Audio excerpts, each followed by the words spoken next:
Definitely not the starters. You're on the End of the Bench podcast from 100.7 The Score. I'm Mike Hebert, owner of Cantex Roofing and Construction. Every day is game day, and we'll get it right when it comes to your roofing, construction, windows, and mirrors. Call Cantex Roofing and Construction today. Together, we are one serving you. Good morning and welcome to the End of the Bench on a Friday. We have reached the end of the week of Collier hosting the show. We appreciate you following along for 3 days out of the week. Jamie wouldn't be crazy enough to have me host the show 5 days out of the week, would he? The answer is absolutely no. And maybe we just hand over the torch to the guy that's sitting to my left because, let's be honest, you listen to him 5 times a week on Tech Talk. I'm not allowed to be around active fire, so I think torches would be a bad thing. I think that is directly against what I am not supposed to be holding. That is the voice of Clint Scott, nice enough to sit in the number 2 seat today here on the End of the Bench. Lucas White across the way. We appreciate both of you being here with us this morning. How you doing, Clint? Number 2 seat horse name. Good. I am excited to be here, mostly because I was promised a draft, and that is what my sole focus on today has been. You know, we actually initially weren't going to do a draft, and then I asked. You asked, and I was like, absolutely, that's going to fill at least one segment. And if it was like most of the time, we have to bleed into another segment because we talk too much during it. Or argue. We don't really draft at all on Tech Talk. I guess we do some, but I really enjoyed your guys' shark draft. Mm-hmm. That was my favorite one, especially you messing with Rob. He seemed truly frustrated. I think that broke him in this whole starting 5 process. Now, when you say it broke him, how do you spell broke? Is it Breauxke? That's true. That's actually probably the best way to spell it. I don't know. He lost his love for the starting 5 draft after that. It seemed like he may. Now, to be fair, he might have been in vacation mode and decided not to put the Short Kings draft up, which I honestly think, as a person that panders every single time when he makes picks in Rob Bro, that was the one that was going to get a win for him. Mm-hmm. Because it had Brendan on it, it had Lucas on it, and it had me on it. The last one probably hurt the draft a little bit, but I don't even remember the other 2 Short Kings that he drafted. And we can't go to the website to look it up because he was like, you know what? I'm done. He can't win. We'll call him next on the Visual Edge IT hotline. We should. Wait, what were those other 2 picks? All right, thanks, man. Yeah, appreciate it. You can call us and guess his picks on the Visual Edge IT hotline. That number, 806-771-0973. Or text in the picks. Maybe you remember from last week on the Yates Flooring Center chat line. What do you want to talk about today here in the Visual Edge? Or actually, we're in the First United Bank studio. You're in the...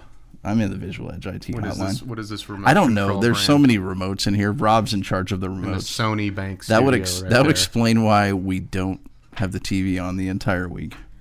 Yeah. Gus usually handles it for us, but we usually just watch music videos in silence on MTV. I mean, there's obviously... there's something that we're going to talk about. Yeah, there's obviously there's the biggest headline from within the past 24 hours.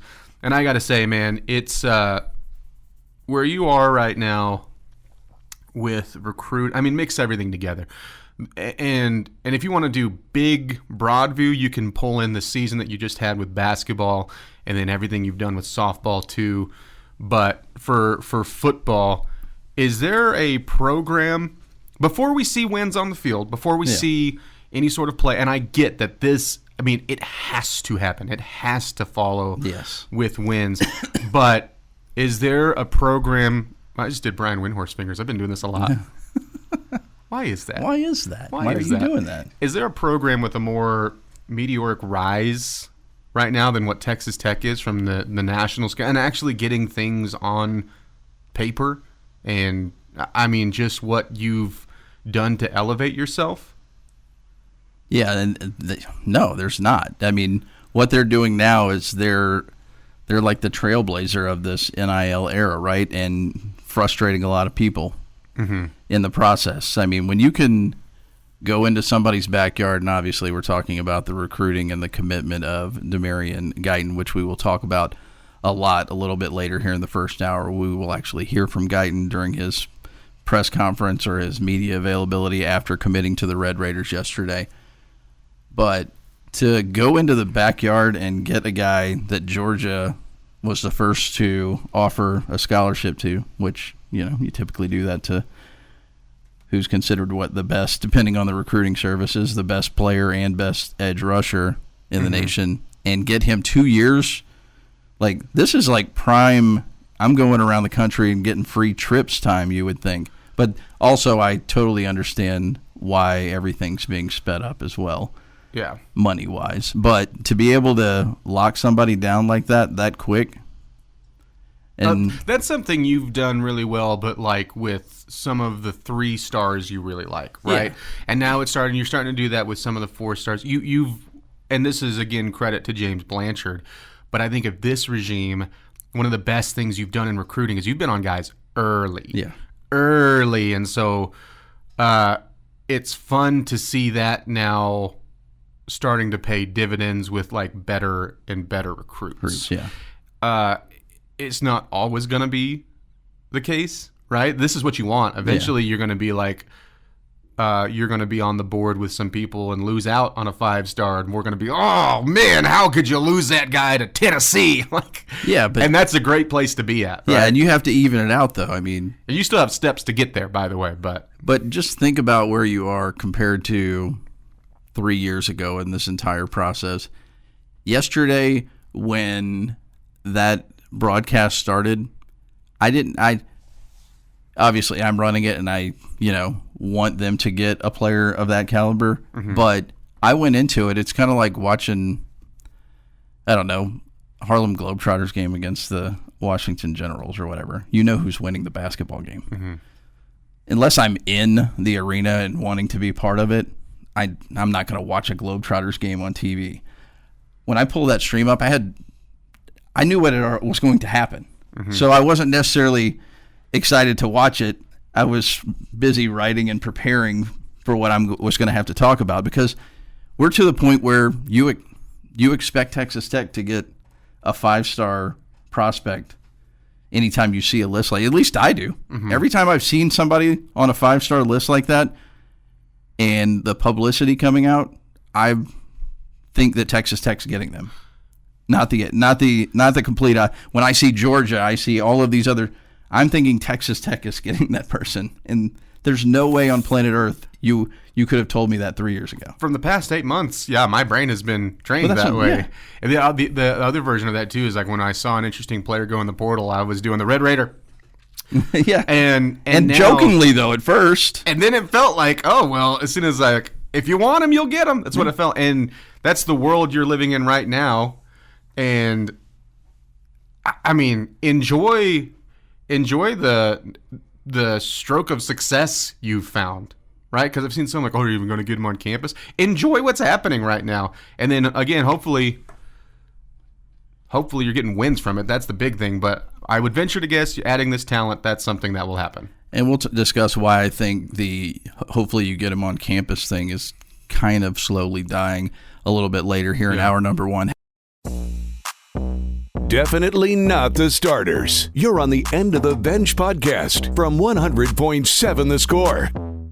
Back here in the First United Bank studios. It's not quite a burning question, but during the break we're talking about kid cuisines. I think it's just kid cuisine. I think it's like the elk conversation. They're all elk. Even if it's plural, like I'm talking about multiple? Yeah, or like deer. Okay, the kid cuisine. What's your favorite combo on the kid cuisine? I asked Lucas, and he said yes. I don't think kid cuisine was a thing when I was young, but we made, obviously. You didn't have. I feel like they popped up in the 90s. Yeah, where you had like the penguins and stuff. They had a rise. The blue box, right? It was like them and Danimals. They took over the kid food world. Yeah. See, back in my day, we just had pizza rolls or bagel bites, Sonny. We didn't have hot pudding and subpar mac and cheese that was frozen in the middle. We had one TV dinner, and it was Salisbury steak. I actually like Salisbury steak frozen TV dinners. That's probably my go-to when it. Lucas, what's your go-to kid cuisine? Since you brought it up. Chicken nuggets? The Dino Nuggets. Do they do specifically the Dino Nuggets? Yes. So what they did now, they didn't do it when I was younger, but they have like a bigger kid version. So like they have the standard. The hungry kid. They have the standard version, and then they have like the extra large for the older. For the fat children? Oh, the older kids. Sorry. The older kids. I wish I was different. You can't be on our team. You remember, because that was like what the old Arch did, right? They had the kids meal And then the Mighty Meal. forever. Yeah, and they brought in the Mighty Kids meal. Is that still a thing? I have no idea. Yeah, you're talking way above my head. I don't do short jokes. I didn't. You did it to yourself. We catered a draft just for you on this Friday. You catered it? Well, yeah, we did. I hope it's There kid shouldn't be cuisine. food. It's just a big bowl of hot chocolate pudding. That's all it is. Dude, that's the best part of it, though. Seriously, because people, if they like complain, like it's not fully cooking the brownie, like no, that's what you want. That's the sweet spot with that. That's the best thing about those. No, now you got to go to the dentist because you broke your tooth on your kid cuisine. All right, let's talk football. Okay, let's get serious here. Are you more excited about the upcoming football season for Texas Tech at this point, or the future of Texas Tech football? Because it seems kind of, if you looked at Texas Tech Twitter yesterday, now granted, they obviously posted pictures and stuff from practice like that. right. But I think the attention clearly was directed towards the commitment of Demarion Guyton yesterday, 235. 100%. Yeah. The timing of like the videos that they were dropping, and then yes, I think that was 100% about Guyton. I think it's an interesting question because, I mean, I was pretty stoked. You know, you said there's no way he's not. You know, as accurate as they are when you have a crystal ball or 100% prediction, whatever, from Wilt Fong, anything like that, they are so good now. They're so accurate. And part of it is because what you're going to talk about later, like how now you have contracts and stuff involved. Yeah. And so these things are agreed upon. And so it's hard when you're an expert anyways, like, and you really are in these circles, it's hard to miss now, which is good because there's still only a few that are like trusted.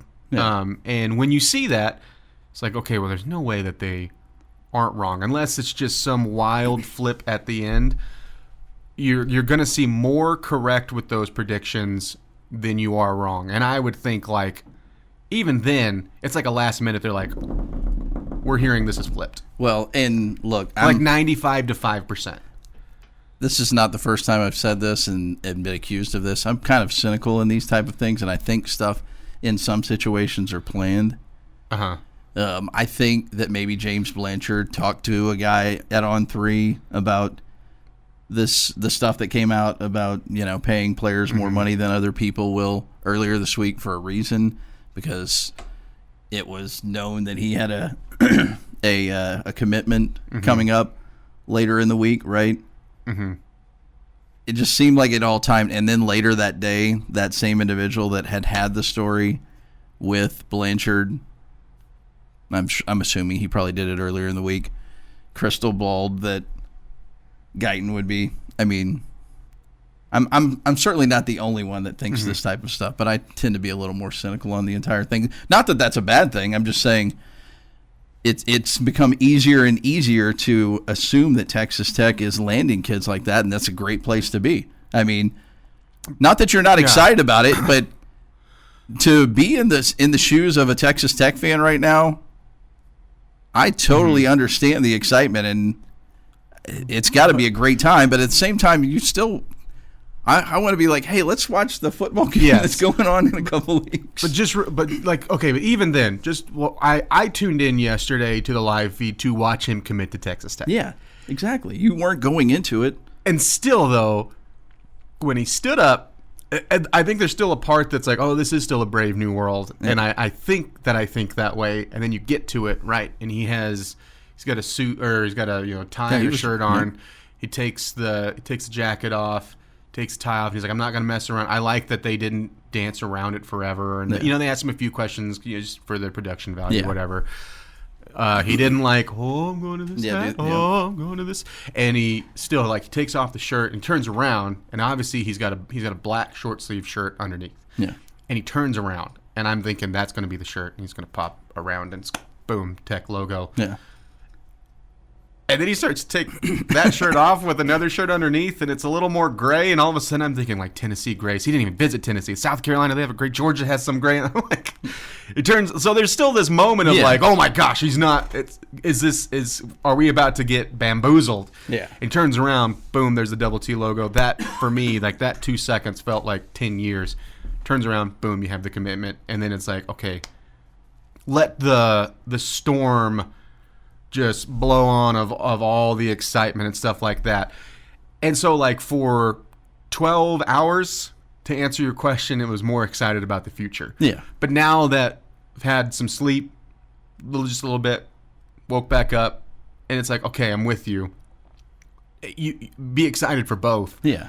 No, there's no problem. But there's nothing that is taken away with that from your expectations for this year. To me, in one of the most important on-the-field seasons in Texas Tech history. Yeah. And we'll do we have enough time to squeeze it in here? Okay. Oh, my bad. No, that's fine. We can check. Trust me, the calendar is pretty thin, at least national days. I'm sure you'll make one up. But I don't know what list you looked at. There's some banging holidays today. Really? Yeah. I'm going to question that. Do you want a teaser? No. Okay. Scottish Wildcat Day. Scottish Wilds. Maybe I did have the wrong list. It is August 8th, right? Yeah. That was not on. Maybe I need to go to a different website. I did start.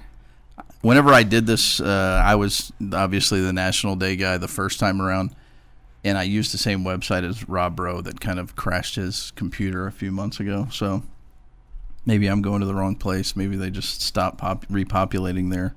What was that again? Scottish what? Scottish Wildcat Day. How might one celebrate Scottish Wildcat Day? I assume bring one in to your home as a pet. Foster it or? Yeah. Hey, that's little Bessie over there. Oh, had I known we were going this route, we would have continued to talk about. Do we have enough time to do that? We do have 5 more minutes here, right?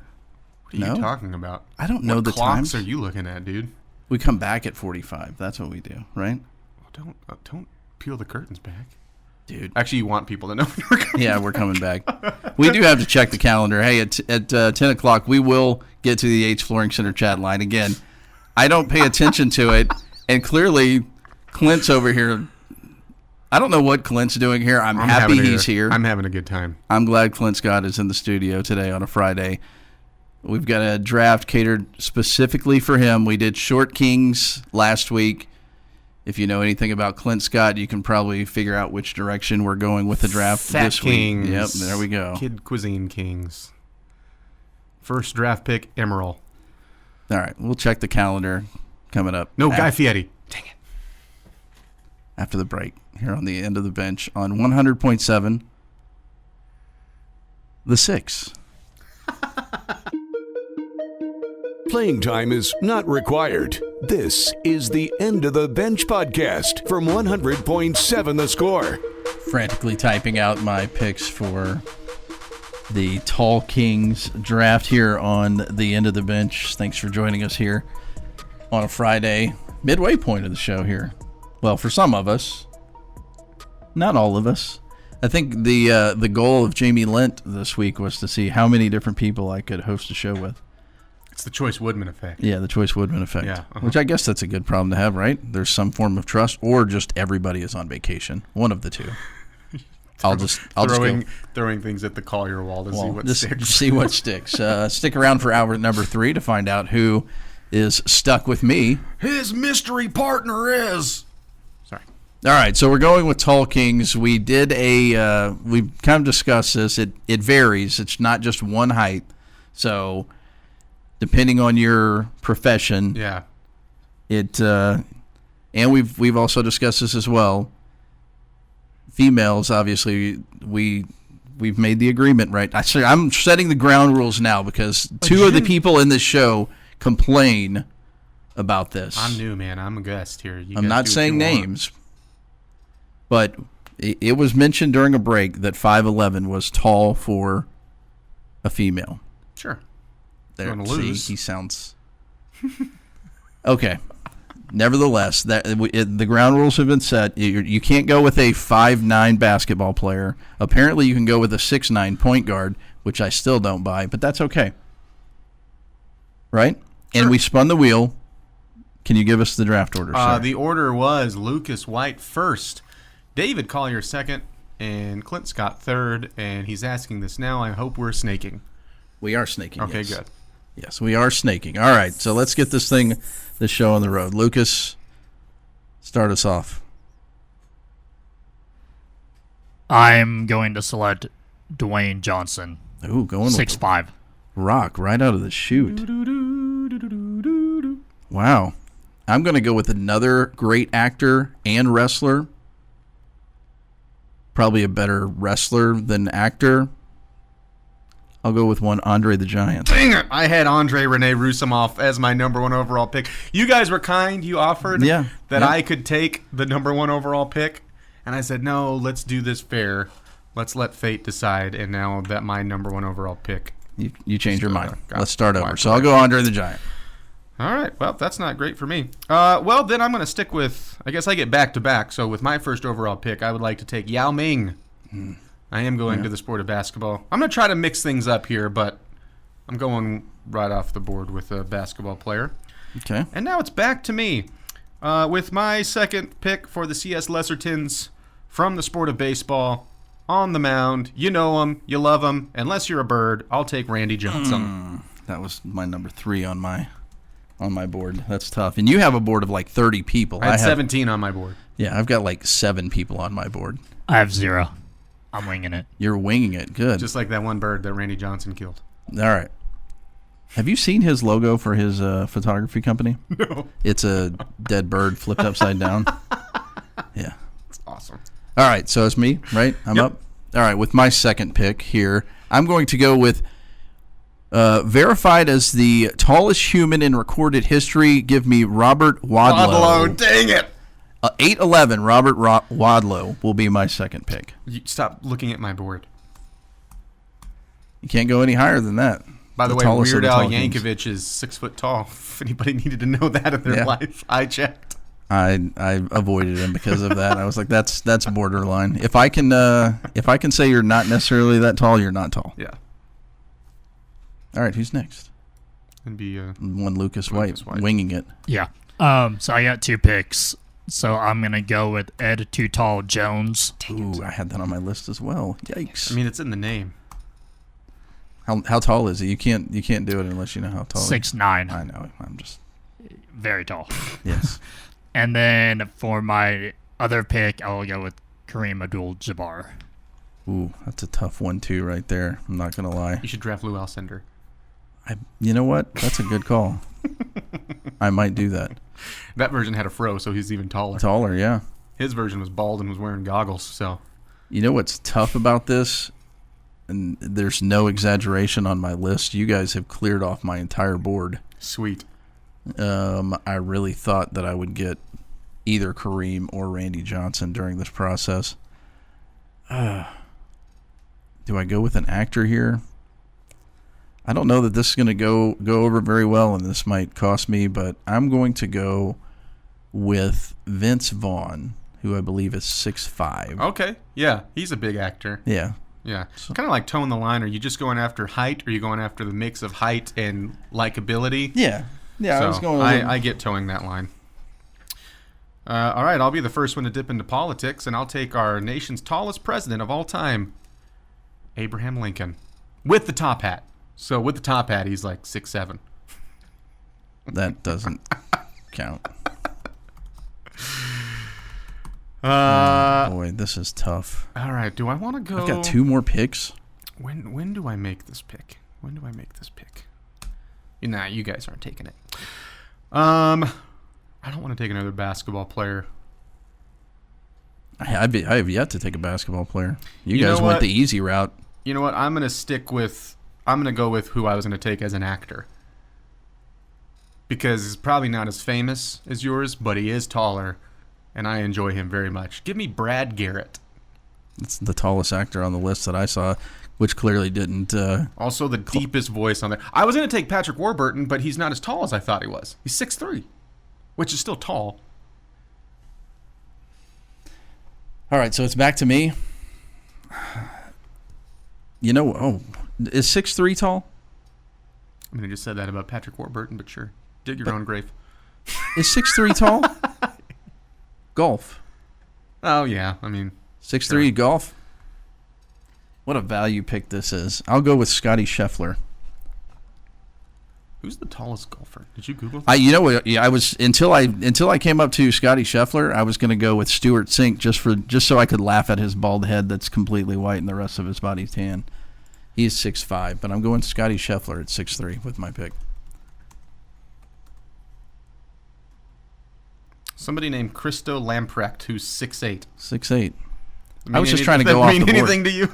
I figure if I can draft all of my tall kings and not have one basketball player on my team, I think I've done a pretty good job. Yeah, because I mean, you got Wilt Chamberlain still on the board. You got Manute Bol still on the list, but I really wanted Yao. Yeah, Yao was my number one basketball player. Well, actually, Kareem was, but that was all right. Lucas, still winging it over there. And you'll know I'm winging it on this pick. Tallest rapper that I can find. 6'8", Young Gravy. Young Gravy. I've heard Young Gravy. He's got a couple I know who legit it is. songs. I don't listen to him, but I've heard you remember that name when you hear it one time. Lucas is not winning this draft. I feel pretty good about that. Yeah. And then this is my last pick, right? Mm-hmm. Yes. Yep. John Wayne. How tall is John Wayne? 6'4". Wow. That's a good pick. Not as tall as Brad Garrett, but Not well. Which do I go basketball or do I go with my 5'11" female actress? Which one do I go with? a female actress. Let's go with Hannah Waddingham from Ted Lasso. Oh, is she the manager? Yes. Okay.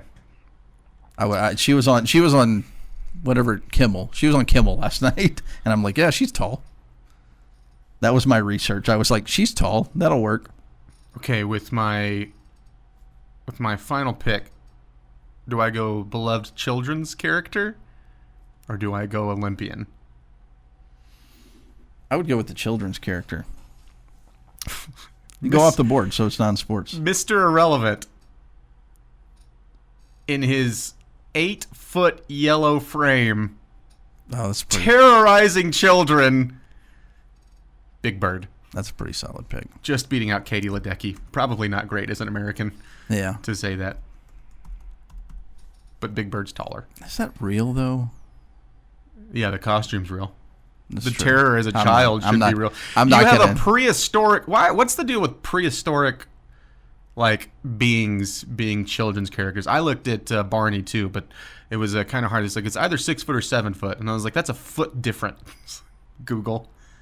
Yeah, Big Bird was a better choice. Yeah, All right, let us know who we missed. Honorable mentions. He has a long list. I also thought about Johnny Bravo, who is 6'7", according to the show's lore. Really? I didn't have that many. I had John Cleese, just because I needed another I had Aaron comedian. Judge on here. I had Chris Level on here. We forgot Chris Level. We might not be able to come back after the break. I had Trace Adkins on here. Playing time is not required. This is the End of the Bench podcast from 100.7 The Score. Thanks for sticking with us here on the End of the Bench on 100.7 The Score. 30 more minutes left in the program today. We appreciate everybody chiming in on the Yates Flooring Center chat line. We've got a fan here in the First United Bank studio, which is a great addition, by the way. I just wanted to point that out. You can't hear it, hopefully. Hopefully my computer is blocking it, but cool and comfortable here in the friendly confines here at 100.7 The Score. All right. I know you're a Packers fan. Trust me, I'm well aware, but we're talking Dallas Cowboys here. The drama continues. Micah Parsons now missing, which I find funny. He missed practice yesterday because back stiffness or whatever. He's not practicing. He's walking around, but he couldn't even walk around at practice yesterday, I guess, because of back tightness or whatever the case may be. Jerry Jones has already said he's not going to be ready for the first game or whatever, even if everything's resolved at that point. If you were in the same situation, and if this were the Packers, obviously. Yeah, sure. If I told you that you could have Micah Parsons sign today and he would be ready for game 2 of the season, or I could tell you that I saw another trade proposed, and I think was it Buffalo? It seems like it was a team. That'd be strong. If you could trade him away to whoever, Buffalo, and get another defensive end in return and a couple of first-round picks, which one would you rather have? Him sign and get rid of the drama and move forward. He's got his extension. He's got his money. All is right in the world with the Dallas Cowboys, and they have one of the top 2 defensive end edge rushers in the NFL set for the future. Or you're getting potential and another guy that could still start on the defensive line. So specific to your question, I think it's an interesting way to pose the question, because if we're talking in terms of like the Packers and stuff, I would take Micah Parsons being signed, ready for the future, that kind of thing.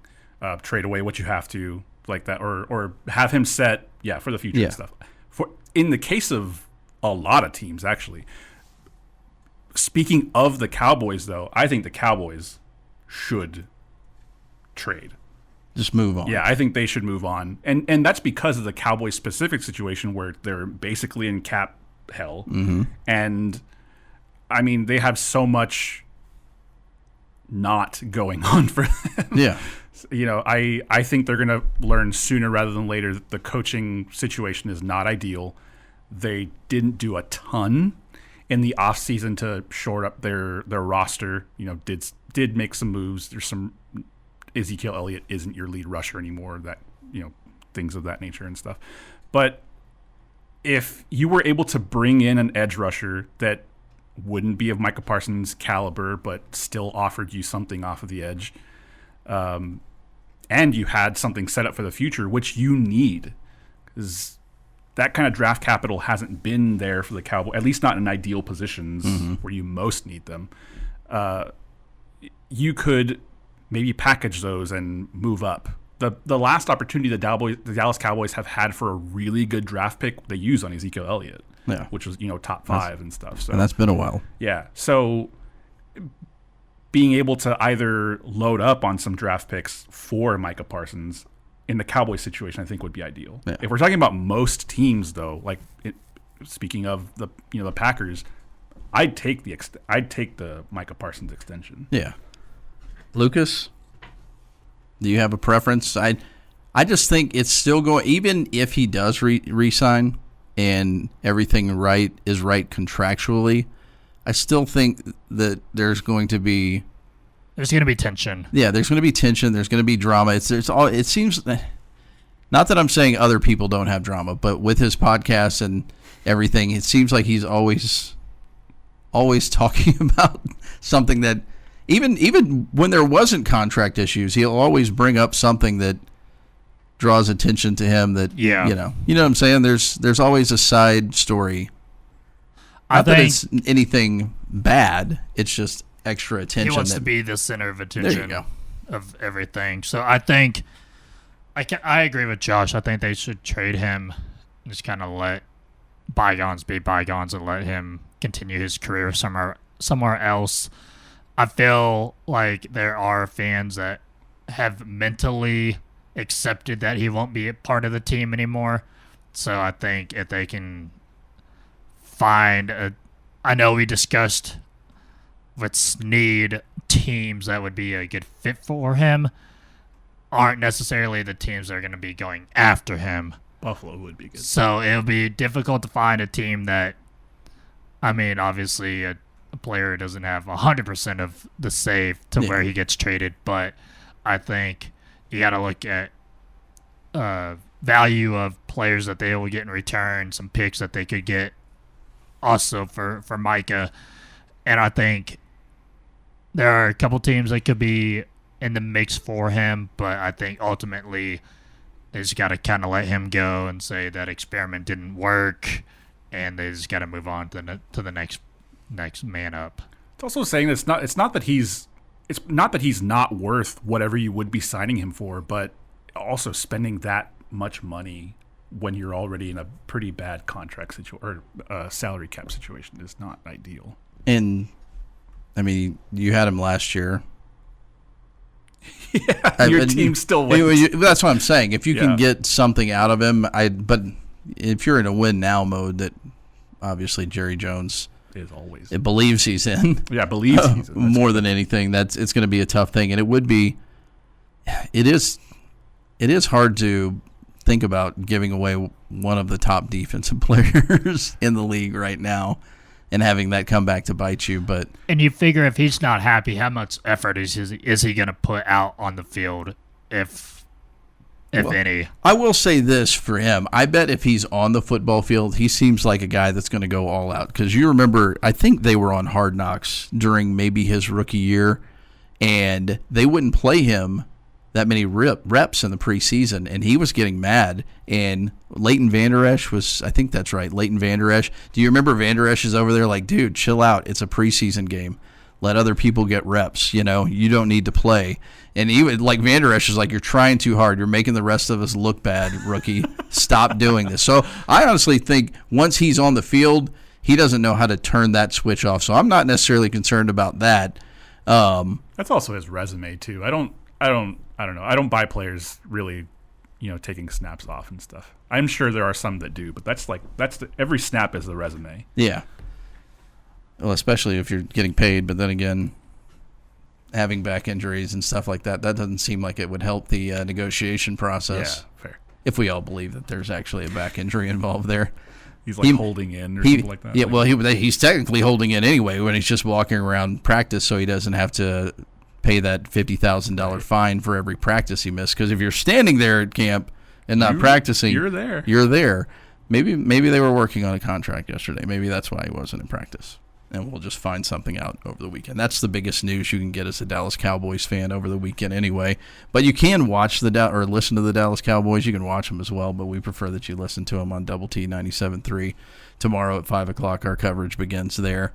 Do you have any – we've talked about you clearly are looking forward to games. Do you watch the Packers in the preseason? Do you pay attention to anything preseason-wise besides the injury stuff that we talked about with Texas Tech? It's you don't want to see Jordan Love out there. After seeing all of the injuries that we've seen with San Diego, yesterday with Baltimore, you don't want to see your players out there, but I understand there's 3 preseason games, you got to get some work. Right. No, I think preseason is kind of dumb, only from the understanding that by that time, even by the first game, coaches mostly have their roster already decided, and it's kind of a formality. Knowing that, I think it's pointless. Yeah. If that wasn't the case, if they truly were auditioning each player, is Malik Willis second behind Jordan this season? I don't know. Who else do they have? Yeah, there's your answer. I genuinely don't know who's besides Malik Willis. If he's near number 2, I just hope Jordan stays healthy. Packers like having 3 on their roster, so they'll probably bring someone in. Yeah. All right. Ask the Benchwarmers. Get your questions in now. 15 minutes left on the program, then we'll give way to our friends on the bottom line. You're listening to The End of the Bench here on 100.7 The Score. Playing time is not required. This is the End of the Bench podcast from 100.7 The Score. All right, winding down here on the End of the Bench, but before we go, it's time to Ask the Benchwarmers. Josh Faupel, Lucas White are going to answer everything. I'm just going to read the questions. I might answer them as well. All right. We'll start with this to wrap up our conversation on preseason football. How many games should be in an NFL preseason? I know at one point they wanted to shorten it down to even 2. How many should there be? how much the Hall of Fame game, does that count as a third, or is there 2 currently? There are 3 currently. Okay, yeah, so everybody has 3 now. It was 4, and they knocked it down 1, and then gave everybody a new regular season game in its place. Oh, right. Okay. Yeah. I think probably is 2 enough? That's the problem. I mean, you're right in most cases. You know most of your roster, but I guess it would come down to, there have to be like of course there has been discussion NFLPA, NFL kind of stuff where it's like, where is this balance? But it probably comes down to how much time do you actually need to determine a roster? But that's not how money works. So I guess 3 is okay. That's fine. I won't watch either way. Well, the problem is if you drop it down to 2, then you're probably more than likely, like you mentioned there, you're going to get another regular season game in return. Or they extend the playoffs. Either way, you're getting another game. We're not taking away football games at this point, even though these 3 that we have to watch during preseason are ridiculous, and the poor people that go to them have to pay regular season money to watch a lot of random people play the majority of the games. The poor people. And it's the progression of this more playing time for the starters. Like, obviously, game 1, they either play a quarter or don't play at all. Game 2, they'll play a half. And then the final preseason game, they'll play probably 3 quarters or 2.5 quarters. Yeah. So it's kind of, I think 3 should be where they're at. So, yeah. Unfortunately, that's 3 that we, like you said, Josh, we probably won't watch, but we have to endure before we get to the real games. All right, Benchwarmers. I'm going to Arizona State versus Texas Tech. Nice. But I'm thinking about going to the Cardinals versus the Packers as well the next day. Is that going to be a good NFL game or a blowout? I think, unfortunately, it's going to be a good game. I have zero faith in Kyler Murray, but he always has like 6 pretty good games in him, and I think that's one of those is going to be against the Packers. Well, and it's year 2 of Marvin Harrison Jr. with the Cardinals as well. Yeah. And he looks a lot bigger than he did a year ago. And Trey McBride, too. And Trey McBride, best tight end in the NFL, if not top 2. You can have Brock Bowers. I probably would take Brock Bowers, too. Yeah. But Trey McBride's not bad. Yeah. And you get to watch Jordan Love. I think I say go for it. I mean, you might as well make a weekend of that. Right. I think good game. I don't think it's going to be a blowout either way, but yeah, I think it's going to be certainly competitive, and that's one that Arizona could. I don't want to say steal from the Packers. I don't know what the line is and stuff, but I think Arizona could do it. All right, this one from Bullfighter. Benchwarmers. Which horror movie killer would be the most terrifying to run from in real life? Jason Voorhees, because you'd hear the But he's not. Well, he's not fast. He's sneaky quick, I guess, is what Jason Voorhees is, because you can be in a full sprint and somehow. Yeah, he just he turned the corner. He's right there. Let's see. No, Spider-Man, probably. Does The Predator count as a horror movie? I mean, I would. That's probably sci-fi more than horror. It's kind of horrifying, but Alien. Yeah, also that's sci-fi too. Also sci-fi, but that's got to be horror though. I would go with Billy the Puppet. Oh, that's a good Billy one. the Puppet? That's pretty rough. The Saw. Oh, yeah, that is kind of creepy. I didn't know. You're not really running from them, though. Yeah, but if you see him, you know something is... I don't know. I don't know. If I saw Billy the Puppet running at me, I might laugh. Right? On the tricycle. He'd ride that tricycle. Yeah, he's on wheels. Yeah, that's true. I mean, this is older, but Freddy Krueger's kind of scary because, I mean, he's in your dreams, so you can run all you want, and he's going to be right there with those, whatever, razor blade, that razor blade glove thing. All right, what's your go-to at Taco Bell? Spicy potato soft taco and a cheesy bean and rice burrito. Two cheesy bean and rice burritos and a spicy potato soft taco. Spoken like somebody that goes to Taco Bell all the time. Crunchwrap Supreme, no sour cream. I'm kind of scared that you guys rattled that stuff off that fast. There is a Taco Bell, unfortunately, very close to my house. There is one close to my house, and I can't remember the last time I've gone to it.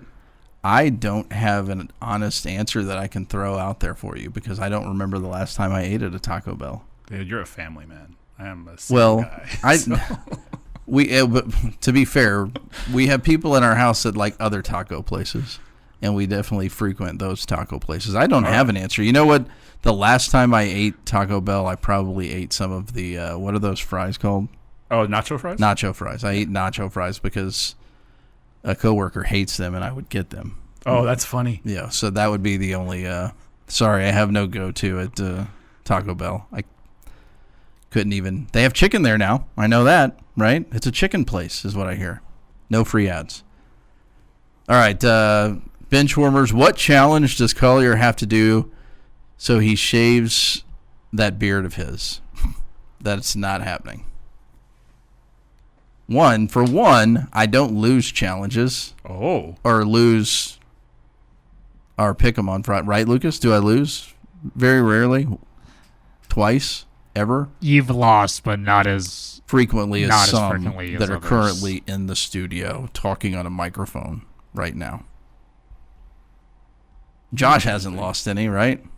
That might not be true, but... He's lost in our iteration with the three of us. Oh, yeah, certainly. Yeah. Yeah, I'm not shaving my beard. Hey, but I just like to eat all these things, so I get hungry. So Yeah. I lose, so I have to eat the whole spicy clove of garlic. wings or the spicy chip. And I would be okay trying the Buddy the Elf spaghetti concoction that we did a couple of years ago. Yeah, I'm not doing that one, but I would do that before shaving my beard. Not gonna happen. Go ahead. Wow. Benchwarmers. Was that an Owen Wilson reference or a David Collier reference? Because I say wow. Oh no, that was an Owen Wilson reference. Okay, I find myself saying wow during stuff and going, I probably sound like that. I need to stop doing that.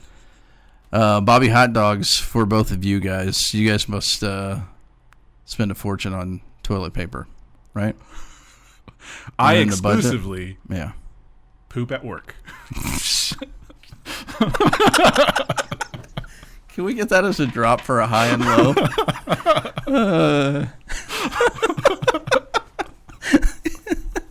Wow, Josh has been working really long hours today.